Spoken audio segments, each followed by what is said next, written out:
He walked into her hospital room and didn't even glance at her face. Gavin Mercer, her husband of 14 years, the man who had stood at an altar and promised to love her through everything, walked straight past her bed, past the monitors beeping beside her head, past the oxygen tube still taped under her nose, and went directly to the small table in the corner where her personal items had been collected from the crash site. He picked up her phone. He checked it. Then he opened her leather portfolio and began flipping through the pages with the practiced efficiency of a man who had been waiting for exactly this moment. Audra watched him through barely open eyes and understood, with a clarity that felt like ice water in her chest, that she had almost died the night before and her husband had come to her hospital room to check on her documents. This story already has your heart pounding. You are not alone, and you have only just arrived at the beginning. Subscribe to this channel right now so you never miss what comes next, because the story you are about to hear goes places that will leave you breathless. Hit the like button and drop a comment telling me what city and country you are watching from. I want to see exactly how far this story travels. Now let's go back to where it all began. The night Audra Vale's brakes failed, she had been driving home from the Callaway Foundation dinner, a black tie event she attended every year, not because she enjoyed it, but because Hearthline's name on the sponsorship list was worth 3 times the cost of the table. She had stayed longer than she planned. The foundation's director had cornered her near the dessert station to discuss a potential partnership, and Audra, who could never bring herself to cut a conversation short when it involved something that might actually matter, had stood there in her heels for 40 minutes talking about community investment models while her feet quietly screamed. By the time she reached the parking garage, it was past 11. The attendant had already gone home. The structure was nearly empty, just her car, and 2 others parked near the elevator bank, their shapes dark and patient in the low light. She remembered getting in. She remembered adjusting the mirror out of habit and noticing briefly that she looked tired in the reflection, not just tired from the evening, but tired in a deeper way, the kind that sleep doesn't fix. She had been looking tired like that for months. She did not remember much after she pulled onto the highway. Car gathered speed the way it always did on that stretch of road, and then she pressed the brake for the first curve, and nothing happened. Not a softness, not a delay, nothing. The pedal went straight to the floor like pressing down on air. She tried again, nothing. The guardrail came up fast. She remembered thinking, with strange, almost detached clarity, this is going to hurt, and then the sound of metal and glass and her own voice somewhere inside the noise, calling a name she would later be unable to remember. Audra woke in a hospital room with a fractured collarbone, 4 bruised ribs, a laceration across her left temple that had required 11 stitches, and a headache that sat behind her eyes like something living. The first face she saw was a nurse named Delia, who had a calm voice and kind hands and told her she was at Riverside General, that she had been unconscious for approximately 6 hours, and that her husband had been contacted and was on his way. The second face she saw was her daughter Camille's, appearing in the doorway with red-rimmed eyes and a coat she had clearly thrown on over pajamas because she had driven straight from her apartment the moment her phone rang. Camille was 26. She had her mother's cheekbones and her father's habit of going very still when she was frightened. "Mom," Camille crossed the room and took Audra's hand, careful of the IV line. "You're okay. You're okay, I know," Audra said. Her voice came out rougher than she expected. "I'm all right." The police said the guardrail. Camille stopped, pressed her lips together. "They said if you'd been going any faster." "I wasn't." "Mom, I'm here, Camille. I'm right here." They sat like that for a few minutes, the monitors tracking Audra's heartbeat in steady green lines across the screen, Camille's hand warm around hers. It was the most honest moment Audra could remember having in that hospital room, and it lasted until the door opened again. Gavin came in like he owned the building. That was the only way to describe it, that particular quality he had of entering a room, as though he had already assessed it and found it adequate. He was still in his evening clothes from the dinner they had both attended, though he had loosened his tie, and his jacket was over his arm. His hair was slightly disheveled in a way that managed to look deliberate. "Audra." He said her name with exactly the right amount of relief and crossed to her bedside.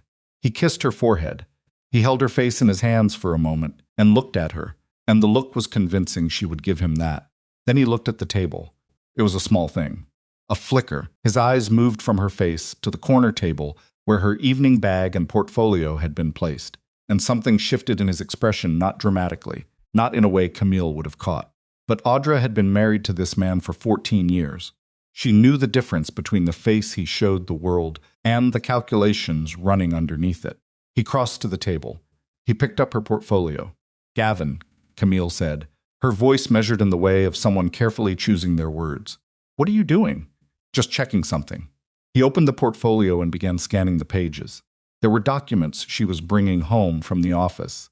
"I need to make sure she just came out of a 6-hour coma." "She wasn't in a coma. She was unconscious." "There's a difference." He closed the portfolio. He set it down. Then he turned back to Audra with his full attention restored, his face composed back into the version she was supposed to find comforting. "How are you feeling, sweetheart?" Audra looked at him. She had been about to answer. She had been about to say, "My ribs hurt and my head is splitting, and I'm frightened, Gavin. I'm genuinely frightened because my brakes went out on a highway and I don't know why." She had been about to say all of it because some part of her, the part that still lived 14 years in the past, the part that had loved him before she understood what love was being used to cover, still wanted to believe there was an explanation. And then she noticed his hands. He had picked up her phone first. She had seen it through barely open eyes. She had been more alert than anyone realized, and he had checked it before Camille turned around. He had checked it the way a person checks something they are looking for, not the way a frightened husband grabs his wife's phone to call her emergency contacts. He had been looking for something specific. The thought arrived without drama, without the cinematic rush she might have expected. It arrived quietly, the way the most important realizations always do, settling into the space between two heartbeats like it had always been there. She said nothing. She let her eyes lose focus, slowly the way a person does when consciousness begins to loosen. She let her body go a little slack against the pillow. "Audra?" Gavin stepped closer. Hey, stay with me." She made a vague sound. Not words. Not quite. She heard Camille call for the nurse. She heard the door and footsteps and Delia's calm voice saying her name, and through all of it, Audra stayed very still and very quiet, and let the room believe whatever it needed to believe. She was not confused. She was not slipping. She was thinking faster and more clearly than she had in months. The doctor's name was Aishan Vora, and he was direct in the way that good doctors sometimes are when they have learned that hedging only creates more anxiety. He sat across from Gavin in the small family consultation room off the main corridor and explained in measured clinical language that Audra appeared to be experiencing a dissociative response consistent with trauma-induced amnesia. Her brain scans showed no structural damage that would explain the memory loss, but that was not uncommon. The mind sometimes protected itself from trauma in ways that left no visible mark. She remembered her name. She recognized Camille. She did not appear to recognize her husband. "It may resolve on its own," Dr. Vora said. "In many cases, particularly when the trauma is psychological rather than structural, memory returns gradually as the patient feels safe. The worst thing we can do is pressure her." Gavin absorbed this with his jaw set and his hands folded on the table. "How long?" he asked. "There's no reliable timeline." "Days. Weeks, potentially longer. And the company? She has responsibilities. She runs a company." Dr. Vora looked at him for a moment before answering. "Mr. Mercer, your wife's cognitive recovery is going to require rest, reduced stress, and patience. Whatever her responsibilities are, they will need to wait." Gavin nodded. He thanked the doctor. He shook his hand. And then he went back to Audra's room and sat beside her bed with his hand over hers and his phone in his other hand, typing steadily for 20 minutes while she lay with her eyes mostly closed and her breathing slow and even. She read 3 of his messages from where she lay. The angle of the phone wasn't ideal, but she had always had sharp eyes. The first was to someone saved only as T. She doesn't remember. We need to move faster. The second was a reply to something she couldn't see the origin of. Board meeting Monday. Get the proxy docs ready. The third was to his personal assistant, a woman named Britt, who had been in his employ long enough that Audra had stopped thinking of her as temporary. Cancel everything this week. I'll be at the hospital. Make it look right. Audra breathed in slowly through her nose. Make it look right. She had spent 18 years building Hearthline from the blueprint of an idea she'd sketched on a legal pad in a coffee shop when she was 31 years old. She had started with 12 employees and a leased office the size of a large closet.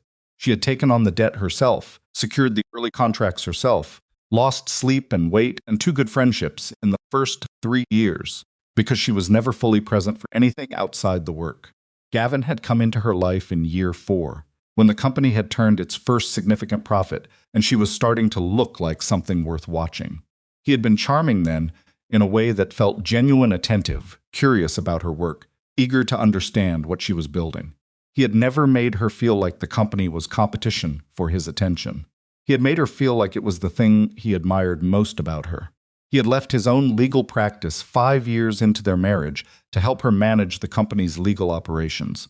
She had offered it as a solution to the strain their schedules were putting on them. He had accepted with what appeared to be gratitude. She understood now what she had actually done.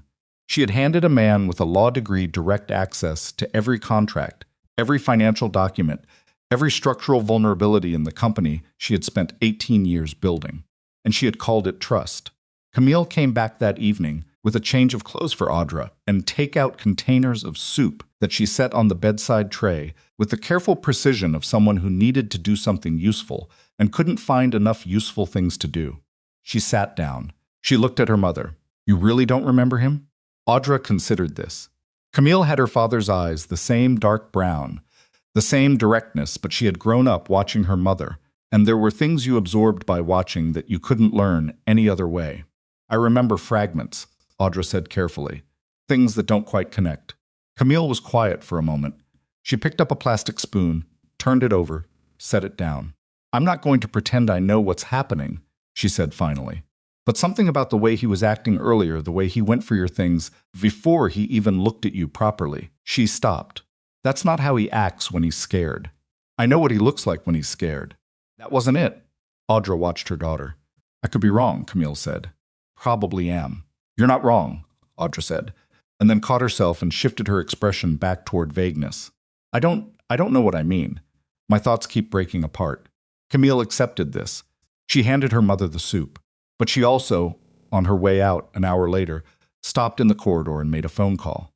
Audra heard the low murmur of it through the cracked door, not the words, just the tone, and the fact that Camille kept her voice down. She was calling someone, asking for something.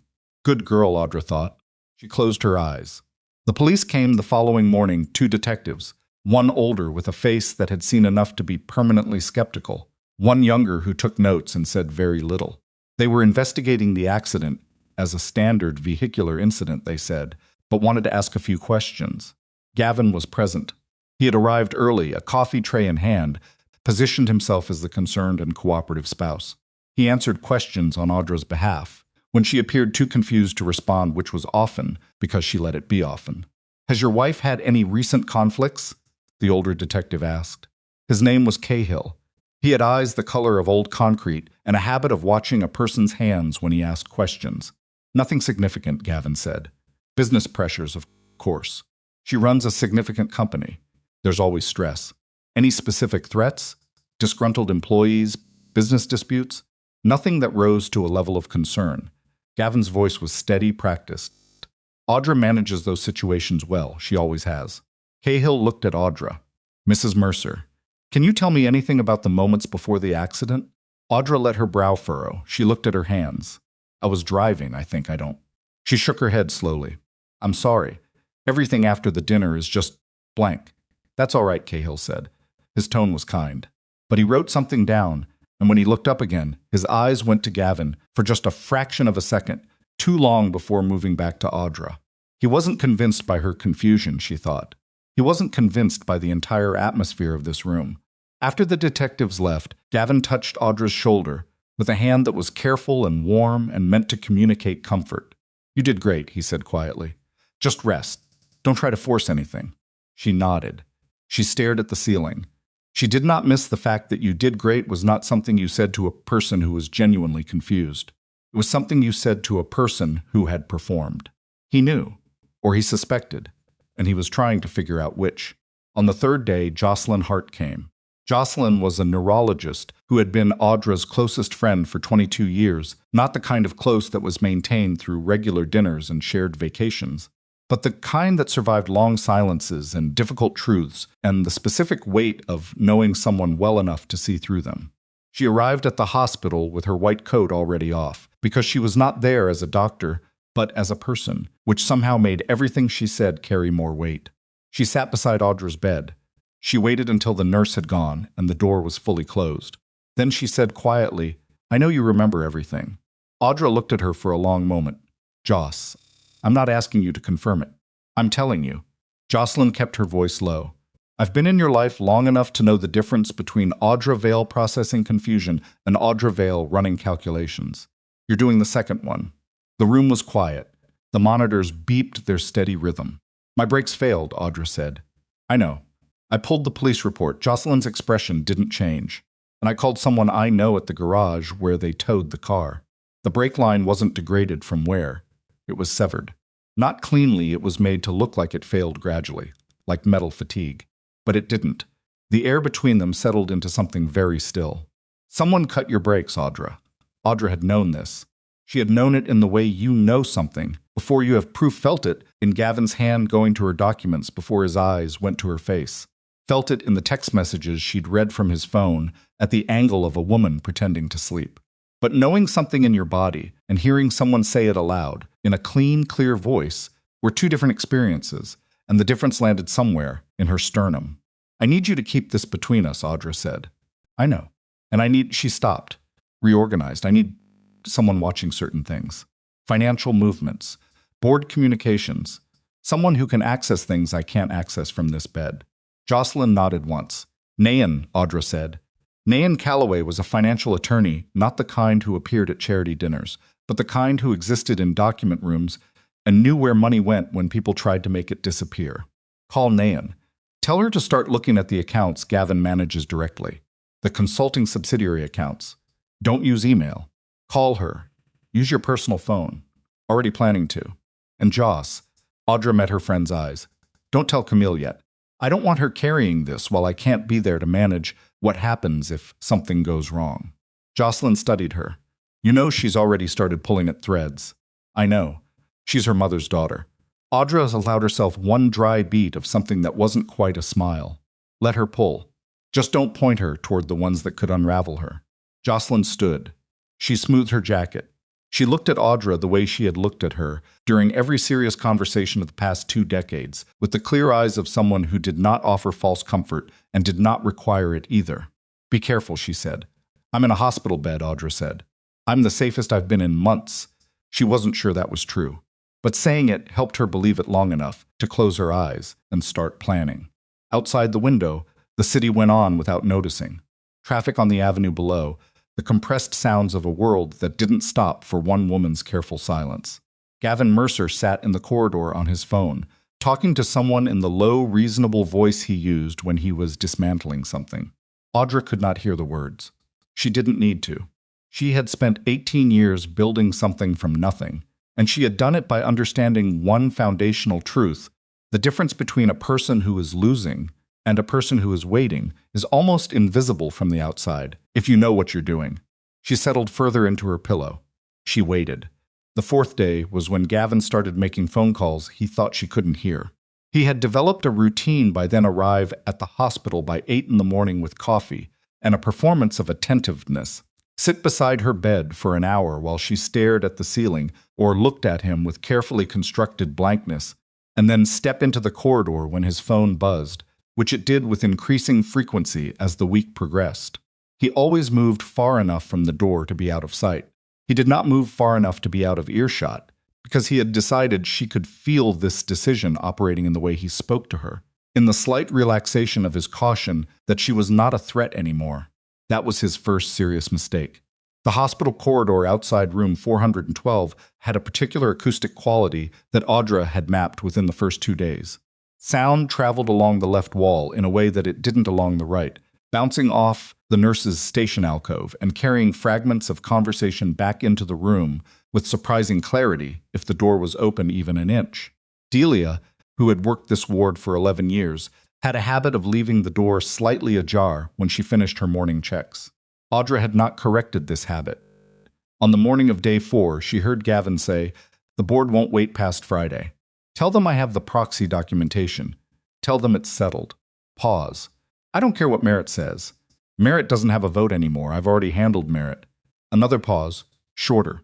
Look, she's not going to recover fast enough to be a problem. The doctors are talking weeks, possibly longer. We move now.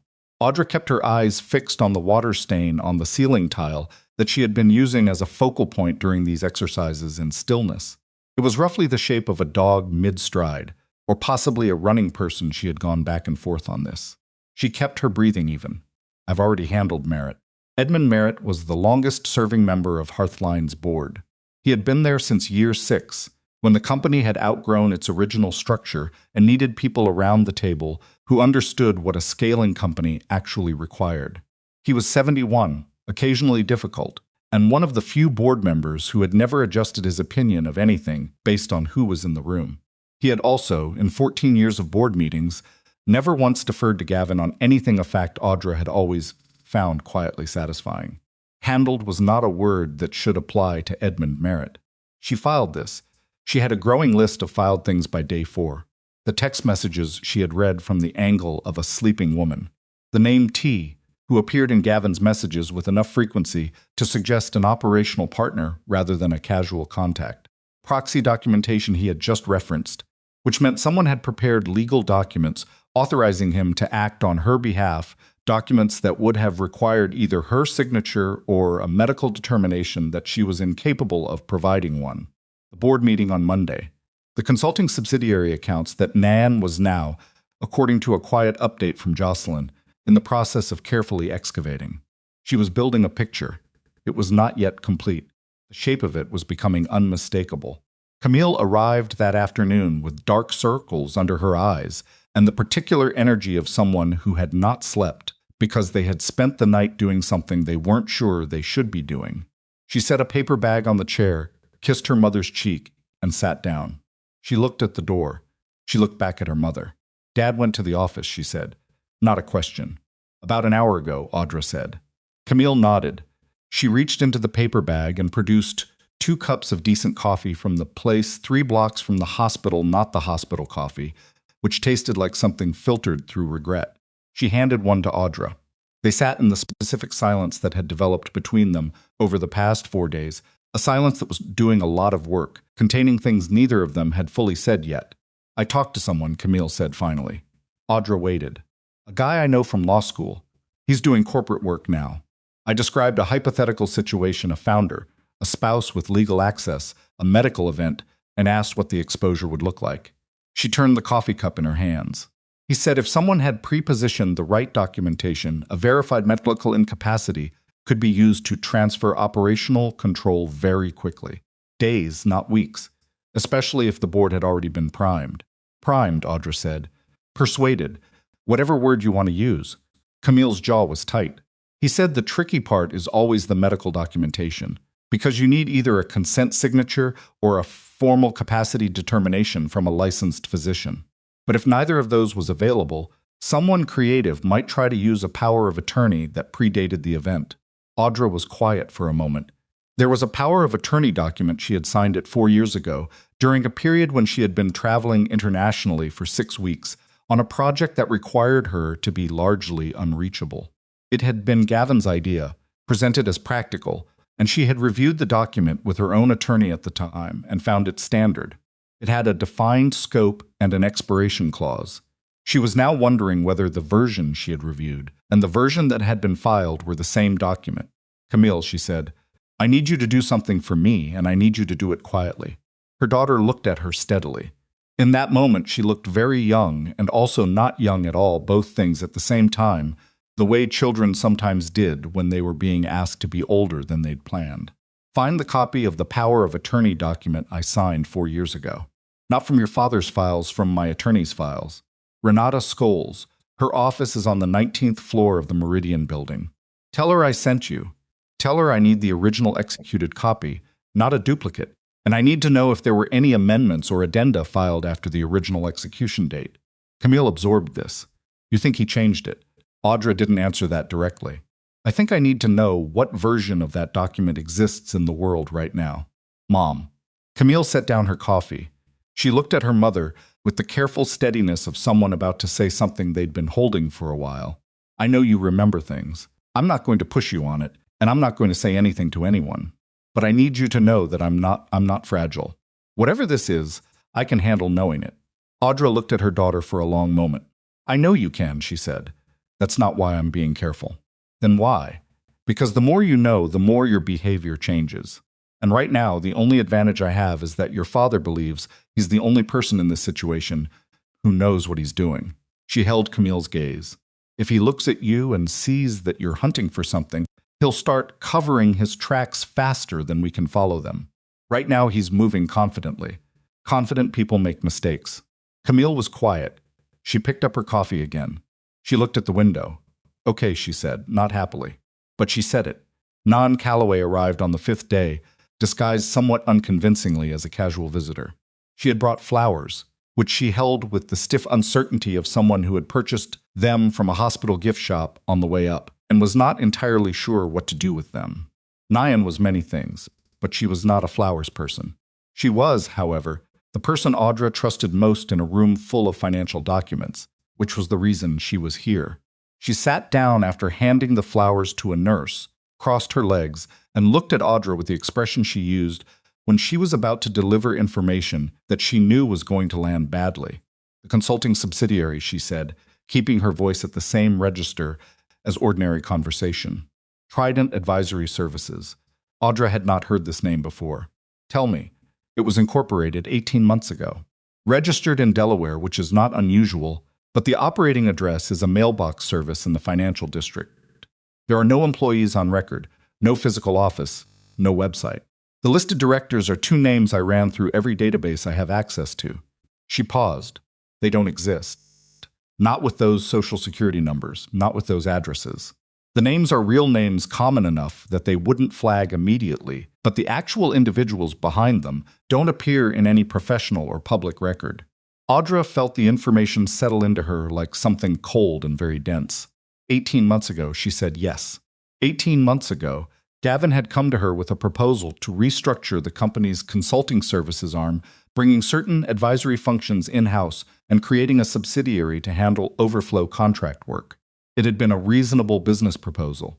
She had reviewed it with her CFO, who had raised no significant concerns. She had approved it. How much has moved through it? She asked. Nayan's expression didn't change. In 18 months, approximately $4.3 million has been transferred from Hearthline operational accounts to Trident Advisory Services, recorded as consulting fees. The transfers are structured to stay below the threshold that would trigger an automatic internal audit flag. $4 million, structured to avoid detection. Over a period of 18 months. He built the structure while I was still healthy, Audra said. Not to Nayan, specifically more to the shape of the thing, which was becoming clearer by the minute. He needed the transfers to look routine before anything happened. So there would be a record of normal business activity. That's my read, Nayan said. If you'd had a genuine incapacity event, one that left you unable to question the accounts, those transfers would look like established operating expenses. Anyone reviewing the books quickly would have no reason to flag them. He was planning this for 18 months, at minimum. The consulting structure would have taken time to set up before that. Nayan uncrossed her legs and leaned slightly forward. Audra, this is enough to request a forensic audit. If you wanted to go to the board directly, not yet. Audra's voice was quiet but definite. If we go to the board now, Gavin will know within an hour. He has at least one person on that board, probably more, and whatever evidence we haven't found yet will disappear. So what do you want to do? I want to know everything first. All of it. The complete picture. She met Nayan's eyes. And then I want to decide. Gavin was getting anxious. She could see it now, beneath the composed surface, a tightness around his eyes that appeared in the afternoon, when whatever calls he'd made in the morning had not produced the resolution he needed. He was a man accustomed to controlling variables, and there were variables not cooperating with him. On day 6, he brought a man named Dr. Whitmore to her room. Whitmore was not affiliated with Riverside General. He had the practiced bedside manner of someone who saw many patients and remembered none of them. And he spent 12 minutes asking Audra questions about her memory while Gavin stood near the window with his arms folded. Can you tell me today's date? Whitmore asked. Audra looked at the ceiling. She looked at her hands. She said a date that was wrong by 3 weeks. And can you tell me the name of the company you work for? She let her face do something uncertain. There's a name. Starts with something. H, maybe? Whitmore made a note. He asked her 4 more questions that she answered badly. After he left, Gavin sat beside her bed and took her hand with the particular gentleness he deployed when he needed her to feel cared for. The doctors are worried about you, he said. Doctor. Whitmore thinks you might benefit from a more structured care environment. Somewhere quieter than a hospital ward where you can really rest. A different facility, she asked. She kept her voice vague, slightly childlike, not overdone. Just enough. Private one. Very comfortable. The best care available. He rubbed the back of her hand with his thumb. It would just be temporary while you recover. A private facility. One where he would presumably have more control over who could visit, what information reached her, and how quickly anyone from the outside world could get to her. Whatever you think is best, she said. He smiled. It reached his eyes just enough. After he left, she lay still for a long time, watching the ceiling, thinking about the dog-shaped water stain and the man she had been married to and the 18 months during which he had been building the architecture of her replacement while she sat across from him at dinner and believed what she was seeing. The grief of it was specific. It wasn't general sadness, it was the particular loss of a version of her life she now had to understand had not existed. Every memory of the past 18 months had a different texture now, seen against what she knew. Every conversation, every business dinner where he'd stood beside her, every night she'd come home late and found him already asleep, and felt the small guilt of a person who worked too much. She had been working too much to notice. She allowed herself exactly as long as it took the light through the window to shift from afternoon to early evening to feel the full weight of this. Then she set it down the way you set down something heavy before lifting something heavier, and she reached for the phone. Jocelyn had left her not her regular phone, which Gavin had access to, but a prepaid one, tucked under the mattress edge in an arrangement that would have seemed paranoid to anyone who didn't know what was at stake. She called Jocelyn. Whitmore, she said when the call connected. He's a private physician. Gavin brought him in today to evaluate me. I need to know who he works for and whether he's done this before providing capacity assessments for family members trying to establish guardianship. Jocelyn was quiet for a second. Guardianship. He wants to move me to a private facility. He framed it as rest and care. It's not. Okay. Jocelyn's voice had shifted into its clinical register, the one that meant she was already planning. I'll find Whitmore. Give me a day. And Joss, I need you to talk to Dr. Vora. Specifically about the medical documentation that would be required to transfer my care to an outside facility against my expressed preference. I need to understand exactly what paperwork would need to exist, and whether any of it has been initiated. You think he's already started the process? I think he's been planning this since before the accident. I think the accident was just the trigger that put everything into motion. She paused. I think I need to move faster than he does. It was Camille who found the first concrete proof. She had gone to Ratada Scholes' office on the morning of day 6, as Audra had asked, and presented herself with the quiet authority she had developed over 26 years of watching her mother walk into rooms. Renata, who had known Audra for 11 years and knew the Vale family well enough to understand that Camille's presence here was not casual, had pulled the file without asking many questions. The original power of attorney document, executed 4 years ago, had an expiration date of 60 days from signing, and a scope limited to property management and financial accounts under $50,000. The amended version, filed 14 months ago with Gavin listed as the filing party, had no expiration date and a scope broad enough to cover corporate decisions, medical decisions, and asset transfers. Camille called her mother from the elevator on the way down. Mom, her voice was steady, but only just. He changed it. 14 months ago, he filed an amendment that made it essentially unlimited. Audra was quiet for a moment. 14 months ago. 4 months after Trident Advisory Services had been incorporated. He built the whole thing in sequence, she said, almost to herself. The subsidiary first, then the legal authority, then the accident. Mom, this is fraud. This is criminal. I know. We need to go to someone. The police, the board, a judge. Camille Audra's voice was calm but present. I hear you. And you're right that this is the time. But I need you to bring that document to Nyan's office, not your own, and I need you to not tell your father that you went to Renata's office. He's going to figure out, not yet. Audra paused. Outside her window, the city made its ordinary noise. "Can you do that?" "A beat." "Yeah," Camille said. "Yeah, I can do that." The thing about waiting was that it looked like nothing from the outside. It looked like a woman lying in a hospital bed, staring at the ceiling, responding slowly to questions, letting people make decisions around her. It looked like defeat. It looked like someone who had been successfully removed from the equation. Gavin was beginning to look like a man who believed he had won. He arrived on the morning of day 7 with a form. Patient transfer authorization form signed by Dr. Whitmore, recommending Audra's move to a private neurological care facility called Clearfield Rest in the northern suburbs. He set it on the bedside table with the casual efficiency of someone completing an administrative task. "I've arranged everything," he said. "The facility is excellent. Private room, full-time nursing staff, garden access. You'll be much more comfortable." Audra looked at the form. Then she looked at him. She let the silence sit for 3 full seconds before she picked up the form and looked at it in the unfocused way she had perfected over the past week, the gaze of someone for whom printed words were currently a puzzle. "Whatever you think," she said. He put his hand over hers. Behind him, on the chair where she'd set her bag, Camille's phone was propped against a water bottle at an angle that looked accidental. It had been recording for 11 minutes, not because they had expected today to be significant. Because Camille had decided 4 days ago that every conversation in this room needed to be on record, and she had said nothing about this to anyone except Nayan, who had told her to make sure the audio was automatically backed up to a cloud account Gavin had no access to. Gavin picked up his own phone. He typed something. He looked up with the expression of a man crossing items off a list. "The transfer is scheduled for Thursday," he said. "That gives the hospital time to process the paperwork." Audra nodded slowly. She looked back at the ceiling. She was thinking about Nayan, who was currently cross-referencing 14 months of amended documentation.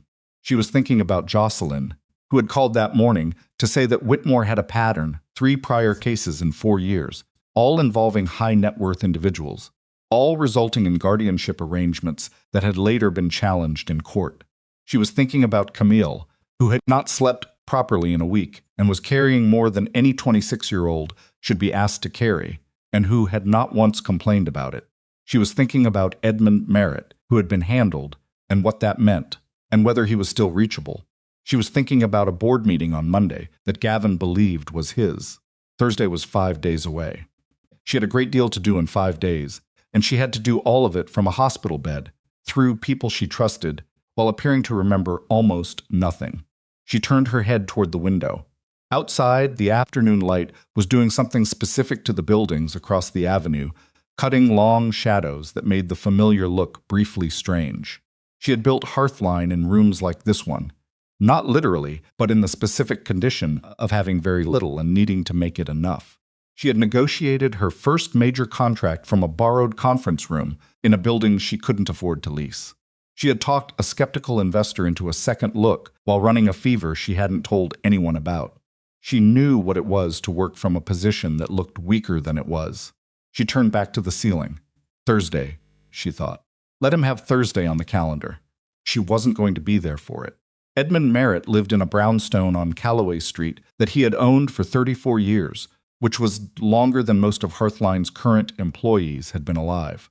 He answered his own door, which Audra had always respected about him: no assistant, no security, no buffer between himself and whoever had come to see him. He was 71 and moved with the careful deliberateness of a man whose body had developed opinions, but his eyes were the same as they'd always been, sharp, watchful, and entirely unimpressed by performance. He looked at Audra standing on his front step out of the hospital, dressed in clothes Camille had brought, with a bruise still yellowing along her left temple, and he said, "I wondered when you'd show up. You knew I was coming? I knew you weren't actually incapacitated." He stepped back to let her in. "Gavin came to see me 8 days ago. He told me you'd suffered significant cognitive damage and that the board needed to be prepared for an extended transition." He was very smooth about it. He led her down the hall toward a study crowded with books and the particular comfortable disorder of someone who read seriously. He was too smooth. You're never smooth when you're telling the truth about something that frightens you. Audra sat in the chair across from his desk. She had discharged herself from Riverside General that morning, not dramatically, Not with announcement, but with the quiet administrative efficiency of a person who understood that the paperwork belonged to her. She had signed her own discharge forms. Dr. Vora had not tried to stop her, though he had looked at her with the expression of a man who had suspected for days that the situation in room 412 was more complicated than it appeared. "What did he tell the board?" she asked. Merritt lowered himself into his chair with the care of someone managing a bad hip. That you were likely to require an extended care arrangement. That he was exploring options to ensure continuity of leadership during your recovery. That he would keep the board apprised. He folded his hands on the desk. He also had a document, a medical assessment from a doctor, Whitmore, recommending supervised care, and a proposed temporary governance structure that would have placed operational authority with a 3-person executive committee, 2 of whom were his selections. Who were the 2? Barrett Hall and a woman named Diane Setch. I don't know Setch. Hall, I know he's been circling Hearthline for 2 years trying to position himself as a strategic advisor. He and Gavin golfed together. Audra filed this. Barrett Hall had been introduced to her at a conference 18 months ago, right around the time Trident Advisory Services was being incorporated. She had found him aggressively friendly in the way of people who want something specific and are trying not to show it. "What did you tell Gavin?" she asked. "I told him I would review the proposal and respond after consulting with legal counsel." Merritt's expression didn't change, which was a polite way of telling him I wasn't going to do anything until I understood what was actually happening. He didn't like that. "You said he handled you." "He tried to." Something shifted in Merritt's face, not quite amusement, but the closest thing to it that a man of his temperament produced. He implied that my position on the board might be better served by cooperative engagement with the transition process, which was a threat delivered with considerable elegance, but a threat nonetheless. He threatened your board seat. He suggested that a board reconfiguration might be part of the broader governance changes being considered. Merritt tilted his head. I've been on enough boards long enough to know what that sentence means in practical terms. Audra looked at the books behind his desk without really seeing them. 14 months of architecture, the subsidiary, the legal documents, the manufactured medical assessment, the board preparation. Gavin had been methodical in a way she had never given him credit for, which was its own specific humiliation. She had underestimated him while he was dismantling her. "I need the board to hold," she said, "not to act yet, just to hold.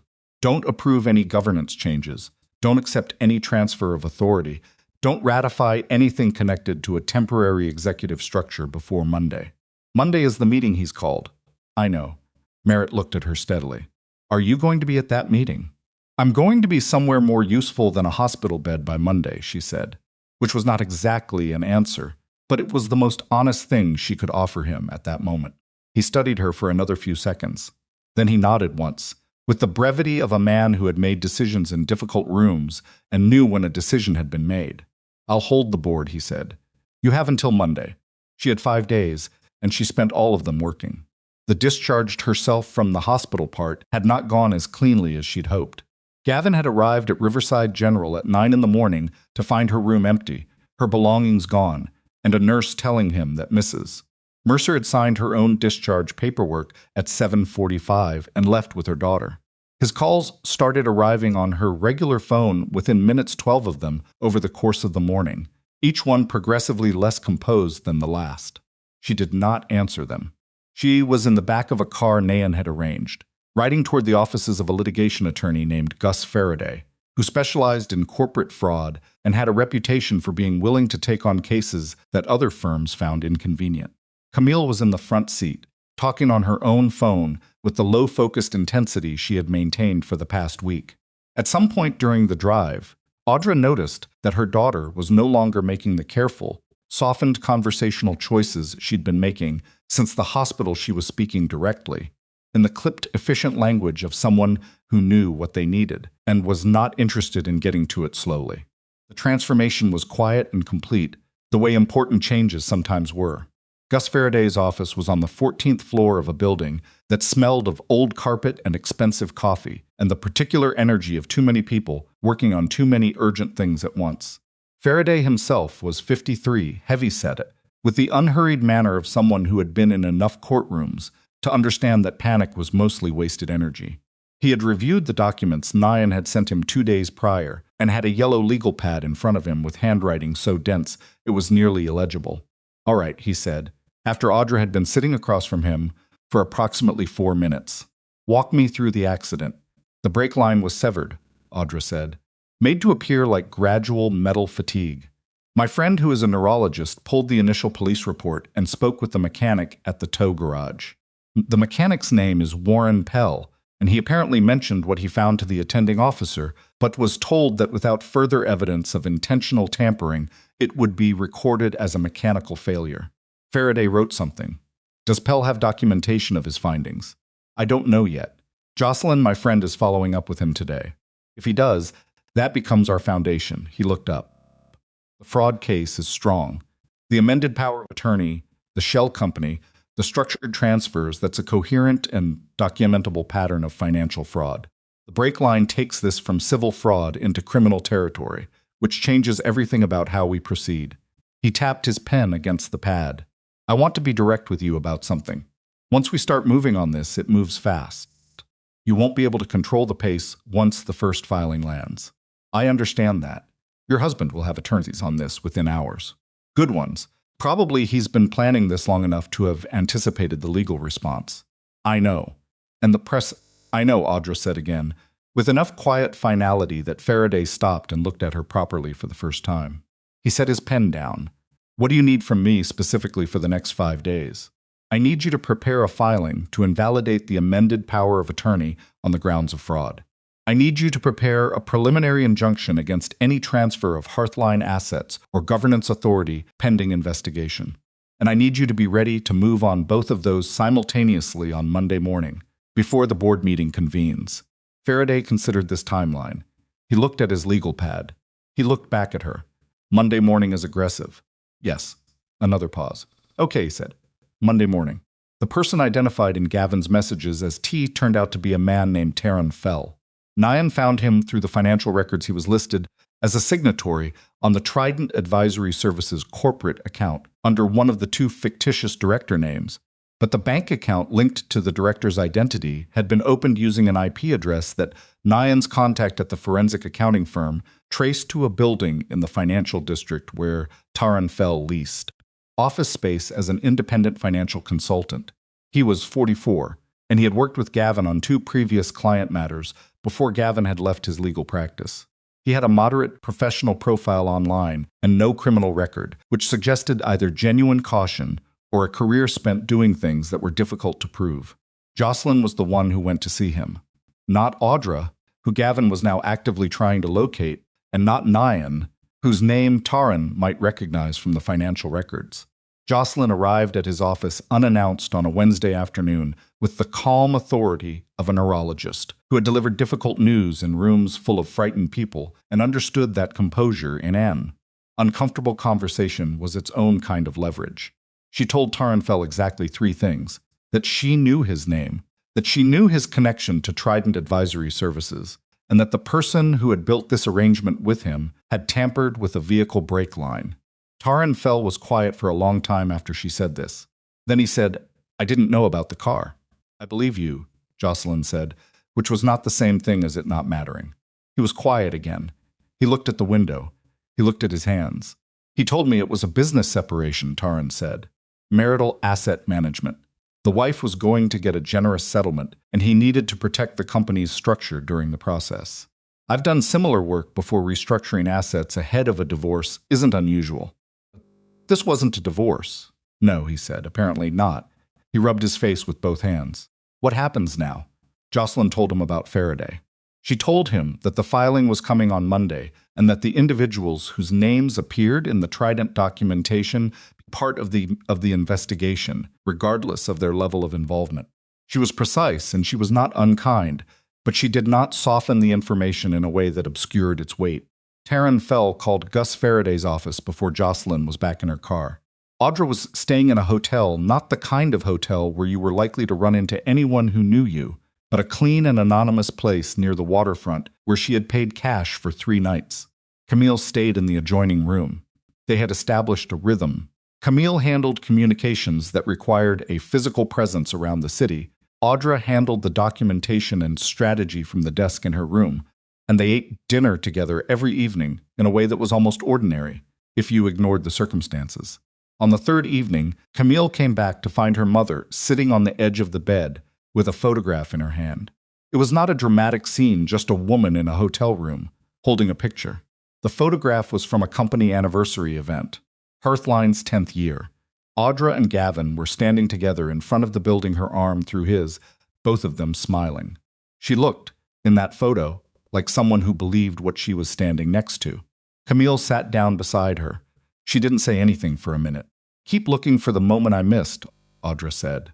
"Point where I should have seen it." "You can't find that," Camille said. "Not because it doesn't exist, but because you were living in it. You can't see something when you're standing inside it." Audra turned the photograph over. "He was good at it," she said. "That's not an excuse. It's just the truth. He was very, very good at being what I needed him to be." "Yeah," Camille said quietly. "He was." They sat in the silence of that for a while. Outside the hotel window, the waterfront was doing its late evening thing, lights on the water, distant traffic, the low sound of the city settling into its nighttime version of itself. "Are you okay?" Camille asked. Audra thought about this honestly. "I'm somewhere between functioning and not," she said. "I'm keeping the not functioning parts in a drawer until this is over. That's probably not great for you long term." "Probably not." Audra set the photograph face down on the nightstand. "What I've got right now." Camille was quiet. Then, "I'm sorry I didn't see it earlier. I knew something was off. I've known something was off for a long time. I just kept telling myself I was wrong." "So did I," Audra said. "For a lot longer than you." On Friday, Gavin found her. Not in the hotel, she had been careful about that, but through a mutual acquaintance, a man named Peters who ran in both their social circles and had apparently told Gavin he'd spotted Audra going into a building in the financial district on Thursday afternoon. Gavin came to Faraday's office. He could not get past reception. Faraday's assistant was professionally immovable, but he left a message and followed it with a call to Audra's regular phone that she answered this time, because she had decided that at this point, his knowing she was no longer confused was less dangerous than the alternative. "Where are you?" His voice was controlled. He had prepared for this call. She could tell he was running the version of himself that knew how to de-escalate. "I discharged myself," she said. "I'm feeling better. You shouldn't be alone. You need medical supervision. I've been in contact with Dr. Vora." A pause, he recalibrated. "Audra, I understand the hospital was difficult, but the facility I arranged. I won't be going to Clearfield Rest, Gavin." Another pause. Longer this time. The silence of a man understanding that the variables had shifted in a way he hadn't fully mapped yet. "Then come home," he said. "We can talk about all of this at home." "I don't think that's a good idea right now." "Audra." His voice dropped. It became the voice she had first fallen in love with, low, warm, capable of making her feel like the most important person in a room. She recognized it now for what it was, a tool, a very effective one. "Whatever you think is happening, whatever confusion you're feeling, I need you to let me help you. That's all I want. I want to help you." She sat with the phone against her ear in Faraday's conference room, looking at the city through the 14th floor windows. "I know," she said. "I'll be in touch." She ended the call. Faraday, who had been present for the conversation and said nothing, looked at her across the table. "He doesn't know what you have," he said. "No, he's going to accelerate. If he thinks you're competent and you're working against him, he'll try to move before Monday." "I know." Audra set her phone on the table. "What can he actually do before Monday if the board doesn't cooperate?" Faraday considered. "The amended power of attorney is still valid until we file to invalidate it. Technically, with that document, he could attempt an asset transfer before the injunction is in place. But it would be a large, visible action, the kind that leaves a clear record. If he's been careful for 18 months, I doubt he'll panic now." He paused. "Unless he thinks he's about to lose everything. Panicked people make big, visible mistakes." Audra thought about this. She thought about a man who had spent 18 months building something intricate and methodical, who had watched the foundation start to crack over the past week, who was now aware that his carefully incapacitated wife was not incapacitated and was meeting with someone in the financial district.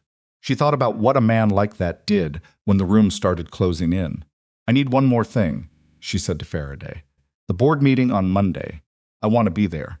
He looked at her carefully. "In what capacity?" "As the founder and primary shareholder of Hearthline." She met his eyes. There is no governance document, amended or otherwise, that removes me from that room. Faraday almost smiled. It was a small thing, a brief adjustment at the corner of his mouth, but she caught it. No, he agreed. There isn't. Saturday brought Taryn Fell's formal cooperation agreement, signed and delivered to Faraday's office by his own attorney. With it came something none of them had expected. Records of 3 conversations between Taryn and Gavin, recorded by Taryn on his own phone during the period when he had begun to feel that what he had agreed to was not what he'd been told it was. The recordings were partial and imperfect, the audio was inconsistent, some of it barely audible, but what was clear was damning enough. Gavin's voice, unmistakable to anyone who had heard it, discussing the need to ensure Audra could not contest the asset transfers once the medical incapacity was established. Discussing the timeline. Discussing what would happen to Taryn's involvement if the scheme was ever examined. Audra listened to the recordings in Faraday's conference room, with Nyan beside her and Camille standing near the window because she couldn't sit still. When it finished, the room was very quiet. "Is it enough?" Camille asked. "Substantial," Faraday said. He was careful in his language the way good attorneys were. Combined with the documentary evidence, the Whitmore assessment pattern, and the Breakline investigation, yes. This is enough to initiate criminal proceedings in addition to the civil case. Nyan set down her pen, the Breakline investigation. Where does that stand? Warren Pell agreed to provide a signed statement. He documented his findings the day after the tow photographs, notes. He kept copies. Faraday looked at Audra. He said he reported what he found to the attending officer and was told it wasn't sufficient to change the official determination. He's been bothered by that ever since. Audra thought of a mechanic in a garage on the other side of the city, sitting with a piece of knowledge that had been weighing on him for 2 weeks, trying to decide if it was his problem. "Tell him thank you," she said. Sunday night, Gavin came to the hospital. Not Riverside General. He had apparently spent part of the weekend trying to locate where she was staying and had not succeeded. But he had returned to the hospital where it had all begun, perhaps looking for something he'd left there, perhaps just because it was the last place he'd felt certain of anything. Camille found this out from Delia, the nurse who had kept the door cracked and had been watching the situation in room 412 with the perceptive quiet of someone who had worked her ward long enough to understand when something wasn't right. Delia called Camille's cell and mentioned carefully that Mr. Mercer had come by asking whether any of Mrs. Mercer's belongings were still in the room and whether anyone on staff had been in contact with her since discharge. He was looking for threads, checking what she might have access to, who might have spoken to her. Camille told Audra that evening, in the hotel room where they had spent the last 4 nights rearranging the shape of their lives. Audra absorbed this and felt the particular chill of understanding that the man she had been married to was now moving in the uncertain, slightly desperate patterns of someone who sensed the ground shifting but could not yet see where it was going. "He's scared," Camille said. "Yes. Is that good or bad for us?" Audra picked up the Monday morning schedule that Faraday had sent over the exact sequence of filings, the timing of the injunction, the logistics of her appearance at the board meeting. "It's neither," she said. "A scared person is just a person whose decisions are now harder to predict. We stay on the plan." Camille looked at the schedule. She had been running on short sleep and high tension for 10 days, and it showed the tightness around her eyes, the way she held her shoulders. But she had not once suggested slowing down. She had not once asked to be protected from information. She had become, over the course of this strange and awful week, someone Audra looked at with a recognition that went beyond motherhood, the recognition of seeing a quality you share in another person. The specific one that makes you keep moving when stopping would be easier. "Get some sleep," Audra said. "You too." Neither of them meant it as a real expectation, but they said it anyway. The way you say certain things, not because they're likely, but because they're the right shape for the end of a hard night. Audra sat at the desk after Camille went to her room. She opened her laptop. She looked at the Hearthline Company overview document she had written in year 1, the foundational statement, the thing that had been the north point of every decision for 18 years. She read the first paragraph. Then she closed the laptop. Tomorrow was Monday. She had been building toward it for 10 days, through a hospital room and a hotel and 14 floors of a building that smelled like urgent things. She had done it from a position that looked, from the outside, like someone who had lost the plot entirely confused, incapacitated, without resources. Gavin would walk into that board meeting tomorrow, believing the room was his. She was going to let him get all the way there. The Hearthline boardroom was on the 22nd floor, and it had floor-to-ceiling windows on two sides that looked out over the city in a way that had always made Audra feel, when she stood in front of them, like the work was worth something.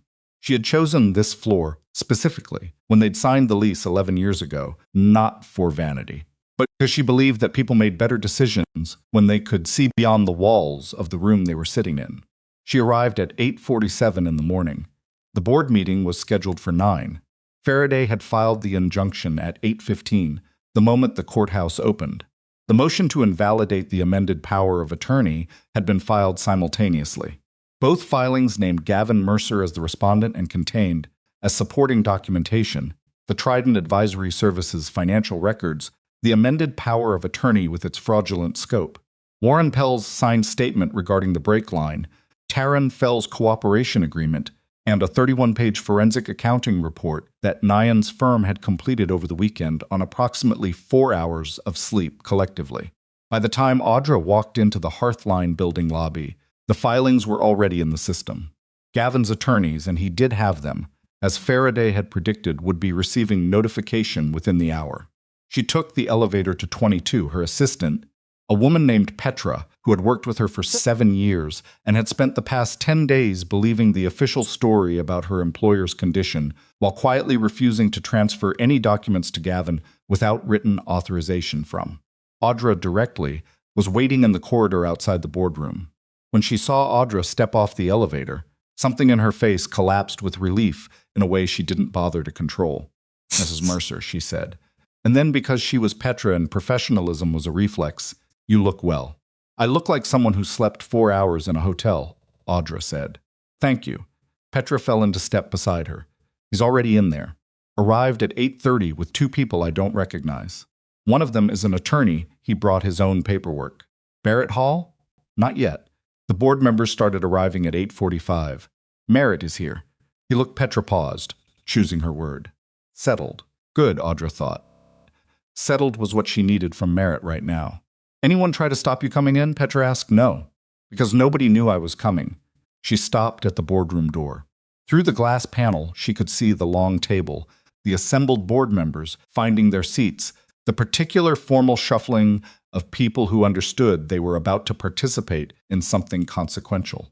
At the far end of the table, Gavin stood in conversation with a man she didn't recognize, younger, carrying a leather document case the attorney Petra had mentioned. Gavin had his jacket on and his posture composed, and he was speaking with the measured confidence of a man who had done his preparation and was standing on solid ground. He had not seen her yet.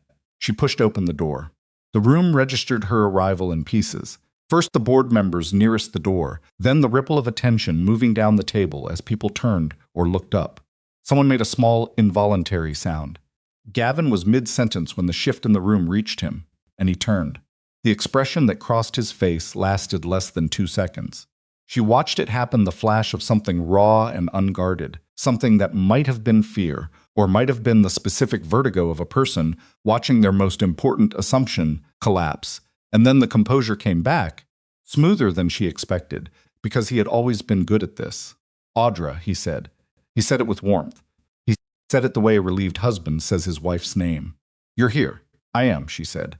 She crossed to her seat at the head of the table, her seat, the one that had been hers since the first board meeting 11 years ago, and she sat down. She set her folder on the table in front of her. She looked at the room. "I apologize for the uncertainty of the past 10 days, she said.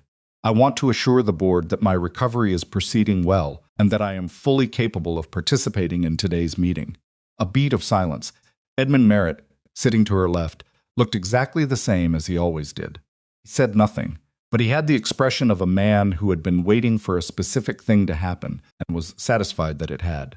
Gavin's attorney leaned toward him and said something in a voice too low to carry. Gavin's jaw tightened almost imperceptibly. "I'm glad to see you're feeling better," said a woman named Patricia Stern, who had been on the board for 6 years and was reliably the first person to speak in any silence that lasted more than 3 seconds. "We were all very concerned." "Thank you, Patricia." Audra opened her folder. I'd like to address the governance proposal my husband submitted to the board during my hospitalization. And then I have some additional matters that require the board's attention. Gavin said, Audra, perhaps we should discuss this privately before. There's nothing here that requires a private discussion, she said. Not sharply, just clearly, in the register of a person who has decided to stop accommodating the discomfort of others. This is a board matter. The room was very still. She laid it out. She had spent 2 days organizing the information into a sequence that was logical rather than dramatic. She did not want theater. She wanted the board to understand what they were looking at before they had time to construct defenses against it. She walked them through the Trident Advisory Services structure, the incorporation date, the shell directors, the $4.3 million in transfers recorded as consulting fees. She walked them through the amended power of attorney, the original scope, the fraudulent expansion filed 14 months ago without her knowledge, the purpose it would have served in the context of a manufactured medical incapacity. She placed copies of the forensic accounting report on the table. Then she told them about the brake line. This was the moment the room changed register entirely. Tricia Stern's hand moved to her mouth. The man at the far end of the table, one of the newer board members, a financial analyst named Costa, who had always struck Audra as someone waiting to see which way a situation resolved before committing to a position, went very still in his chair. Edmund Merritt looked at Gavin with the specific expression of someone confirming something they had suspected. Gavin's attorney had his hand on Gavin's arm. Gavin was looking at the table. These are serious allegations, said Hector Vane, the board's legal counsel, not Gavin's personal attorney, but the firm that handled Hearthline's corporate interests. He had been present since the start of the meeting and had been quiet, listening. Mrs. Mercer, are these matters currently before law enforcement? A formal cooperation agreement has been signed by Taryn Fell, who was Gavin's operational partner in the Trident structure. Gus Faraday's firm filed supporting documentation with the court this morning. Detective Cahill, who investigated my accident, has been notified and is in the process of reopening the vehicular investigation. She paused. I would expect Gavin's attorneys are receiving notification of the court filings approximately now. Gavin's personal attorney checked his phone. His expression confirmed it. Gavin looked up from the table for the first time since she had begun speaking. He looked at her with something she could not entirely read. It was too layered, too many things operating at once. There was the remnant of calculation, because calculation was his default mode. There was something that might have been a request for a mercy she had no intention of extending. And underneath all of it, somewhere, something that looked briefly like exhaustion. This isn't, he stopped. Started again. You're presenting a version of events that, Gavin, her voice was quiet. I've heard every version of this conversation that might happen in this room, and I don't think any of them are going to go the way you need them to. He closed his mouth. Hector Vane said, in light of what's been presented, I'd recommend we recess to allow legal counsel to review the documentation before any votes or decisions are taken. Mr. Mercer, you may wish to confer with your attorney. Gavin's attorney was already standing. The board recessed. People moved toward the corridor. Audra stayed in her seat. The recess lasted 40 minutes.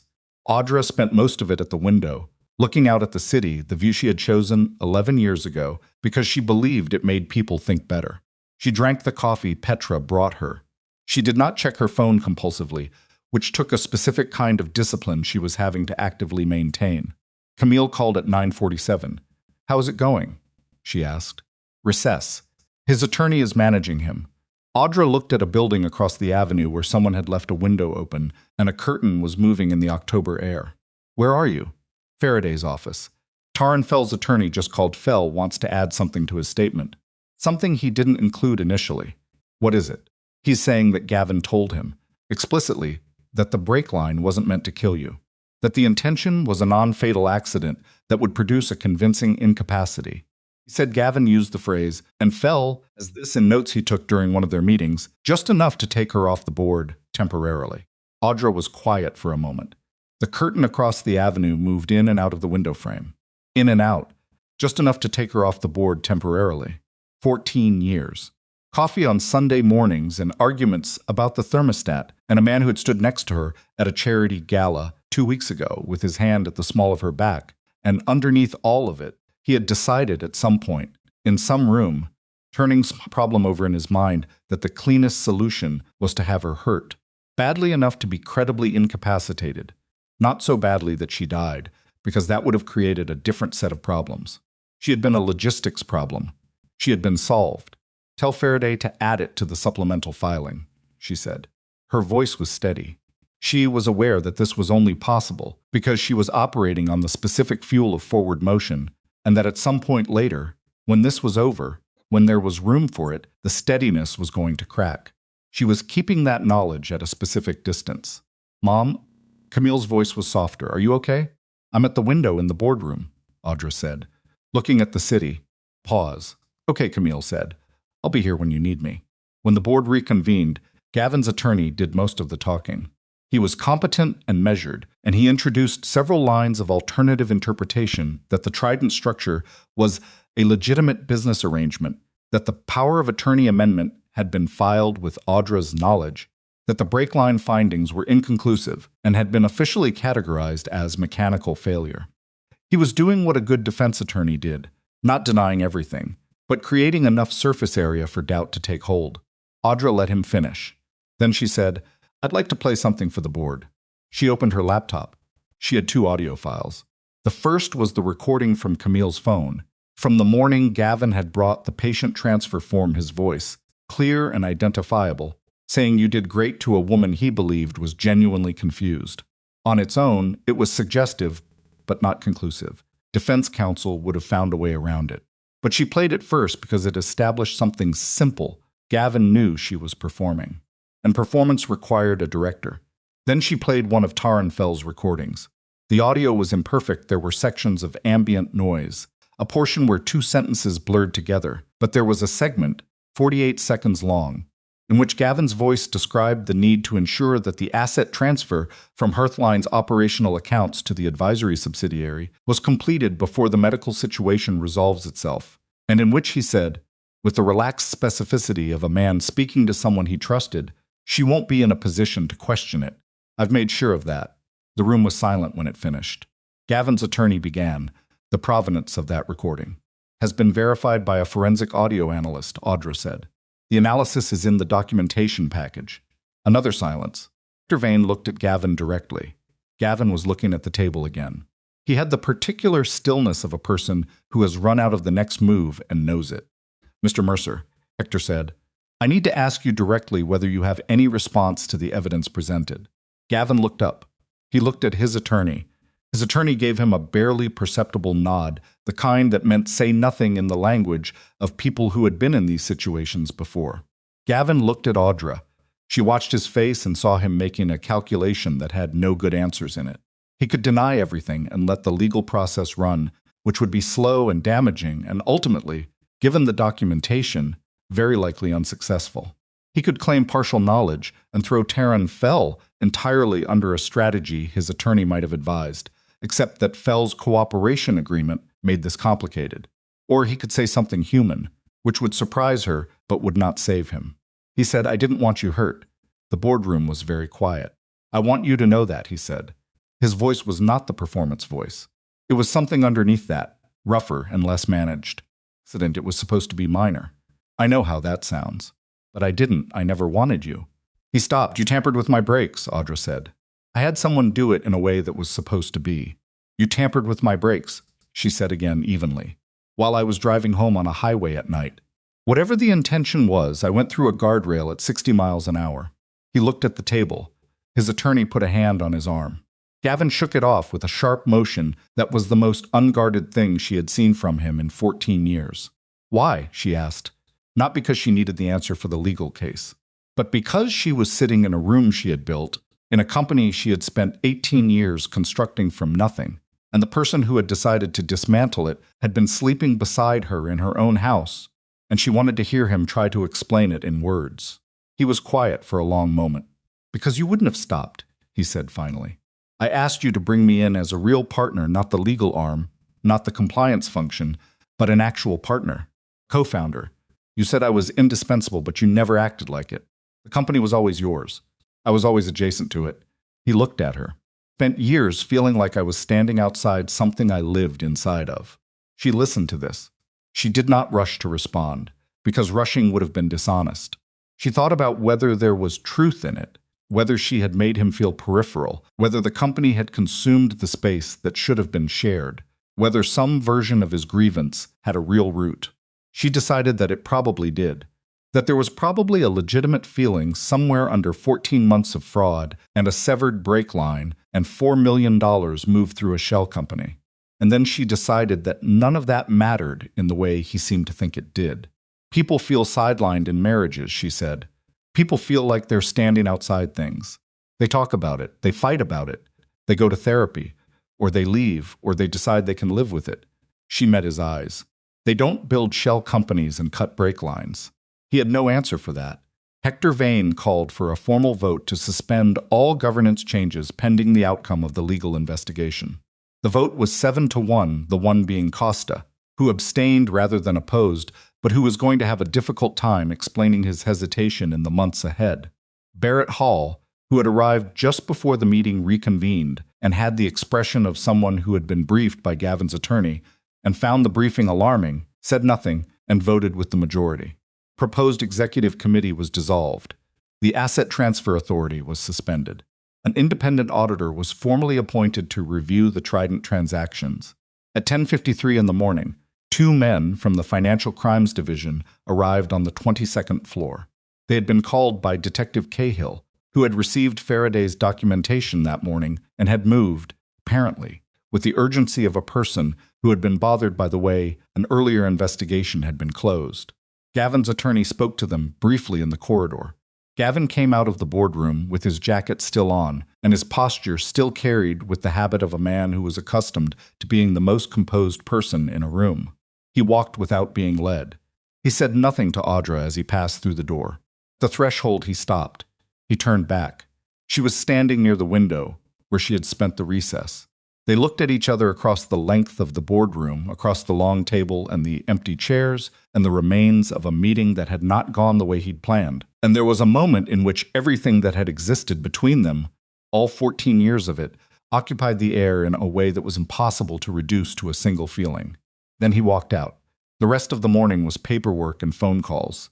Nayan arrived by 11 and spent 2 hours with the board's financial counsel going through the forensic report.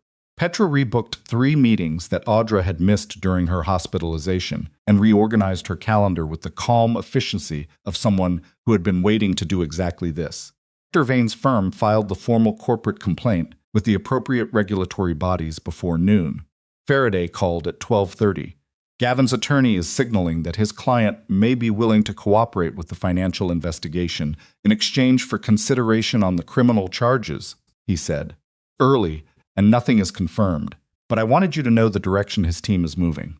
What does that mean for the brake line charges? Those are harder. Cooperation on financial crimes doesn't automatically translate to leniency on what amounts to vehicular assault, even if the intent was not to cause serious harm. That's a determination the prosecutor's office will make. He paused. I'll be honest, the criminal process is going to take time. This doesn't resolve cleanly in the next few weeks. I know, Audra said. She was sitting in her office, her actual office, for the first time in 12 days. It looked the way it always looked the desk she had brought from the original space, the architect's lamp she'd had since year 2, the framed photograph of the building on its opening day that hung beside the window. Slightly dusty, from 12 days of nobody being in it. Otherwise exactly as she'd left it. How are you holding up? Faraday asked. I'm in my office, she said. So, better. After she hung up, she sat for a moment without doing anything. Without planning, without running the next sequence, without filing information or calculating variables. She just sat in her chair at her desk in the company she had built, in the room that still smelled faintly like the coffee she'd had on the morning before a charity dinner, before a highway, before a guardrail and a hospital room, and days of the most purposeful stillness she had ever practiced. The city was out there, doing what cities did, completely indifferent to the specific crisis that had just been navigated on the 22nd floor of one of its buildings. She put her hand flat on the desk. The wood was solid and cool under her palm. Camille knocked on the open door and came in without waiting, which was her daughter's way presence first, permission assumed. She had come from Faraday's office and had clearly been there for a while. She had the slightly drained, slightly electric quality of someone who had been running on adrenaline and was now feeling the edge where it ran out. She sat down in the chair across the desk. She looked at her mother. So Audra said, "It's not over." No, not legally, not personally. Audra turned her hand over on the desk, looking at her palm. But the board is intact. The filing is in. She paused. The part that was up to us is done. Camille was quiet for a moment. Then what happens to Hearthline now? We run it, Audra said. The way we always have. Except now I know which holes needed closing. And you? What happens to you? It was such a simple question, and it carried so much. Audra looked at her daughter, this woman who had thrown on a coat over her pajamas and driven to a hospital in the middle of the night and then spent 10 days carrying evidence and making quiet phone calls and not once asking to be relieved of any of it. I don't know yet, Audra said honestly. I know what the next 6 months look like: depositions, legal proceedings, board restructuring. I know those things. She met Camille's eyes. The other stuff, the what happens to me part, I think I'm going to need some time to get to. Camille nodded. She didn't push. Outside the window, the afternoon light was doing the same thing to the buildings across the avenue that it did every afternoon at this hour, cutting long shadows, making the familiar look momentarily strange. Audra had sat in this chair and watched that light shift more times than she could count. It had never looked quite like this before. Not worse. Not better. Just different. The way everything looked different when you were seeing it clearly for the first time after a long period of seeing only what you'd needed to see. Picked up her pen. She pulled the first file toward her. There was work to do, and she knew how to do it. The legal process was exactly as slow as Faraday had promised it would be. That was the part nobody told you about when you imagined justice, that it arrived not in a single dramatic moment, but in increments. In depositions scheduled 6 weeks out and then rescheduled, in document requests and responses and counter-responses, in the particular grinding bureaucratic patience required to dismantle something that had been built carefully over 18 months. Gavin's attorneys were good. They did what good attorneys did. They found the ambiguities. They contested the forensic audio analysis on technical grounds. They filed motions that required responses that required time. The process moved forward. It just moved forward the way water moves through stone, not fast, but with a persistence that eventually changed the shape of everything it touched. Audra went back to work the week after the board meeting. Not gradually, not carefully, she went back the way she had always gone back to things that mattered, which was fully and with the specific kind of focus that left very little room for anything else. Her CFO, a careful man named Douglas Eames, who had worked with her for 9 years and had spent the past 2 weeks in the particular misery of someone who suspects something is deeply wrong but cannot confirm it, sat across from her desk on her first morning back and looked at her with the expression of someone who had a great many questions and was trying to determine the correct order for them. She answered the questions he didn't ask first. The Trident transfers are frozen, she said. The forensic audit is ongoing. Anything connected to the accounts Gavin managed directly needs to be flagged and held until Nayan's team clears it. I need you to work with her directly, not through the legal department, not through anyone who reported to Gavin. Directly. Douglas absorbed this. The consulting contracts, he said. There are 3 active contracts under the Trident subsidiary. Real companies, real work at least ostensibly. Pull the original contract terms. If the work was legitimate, it continues under a restructured vendor relationship. If the work was manufactured to support the transfer pattern, it doesn't. She met his eyes. I need to know which is which before the end of the week. That's a fast timeline. I know, it's the one we have. He left with a notepad full of his own handwriting and the focused expression of someone who had been given a problem that was actually solvable, which was its own kind of relief. Audra understood this. She had always found clarity preferable to uncertainty, even when the clarity was about something difficult. What she had not anticipated was how strange it would feel to sit in her office and do ordinary work in the aftermath of extraordinary things. The financial review, the board restructuring, the vendor audit, these were the kinds of problems she was built for, and she moved through them with competence. There were moments, in the spaces between tasks, when the 10 days in the hospital room would reassert themselves. Not dramatically, just a quality of light through a window, or the particular silence of an empty corridor, and for a few seconds she would be back in room 412, watching Gavin check her phone while she breathed carefully and kept her face composed. She did not talk about these moments to anyone at the office. She filed them the way she had filed everything during those 10 days carefully, with the intention of addressing them when there was room. The room came slowly. The first person she called, once the immediate operational crisis had stabilized, was her brother. Dex Vale was 53, 18 months younger than Audra, and he had been on Hearthline's periphery for years, not employed by the company, not on the board, but present in the way that family was present in a founder's professional life, at events, at dinners, in conversations that were supposed to be casual, but occasionally weren't. He had always been fond of Gavin. They had watched games together, gone fishing twice, had the easy rapport of men who found each other unchallenging.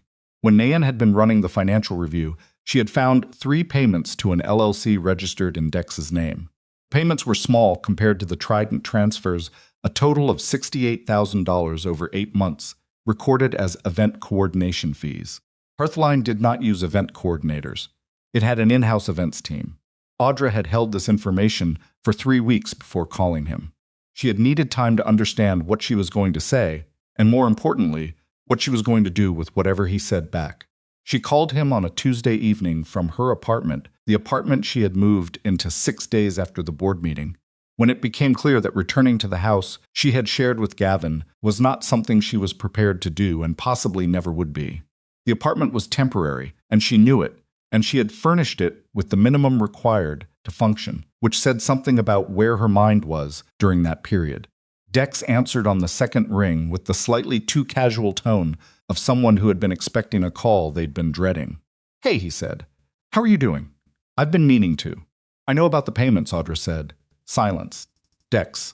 "Audra, listen, I'm listening." "That's why I called." Another silence, longer. She heard him exhale. She heard in that exhale the specific sound of someone deciding to stop performing and just say the thing. "He told me it was a restructuring," Dex said. "That you two had agreed to create some external vendor relationships to support the company's growth phase.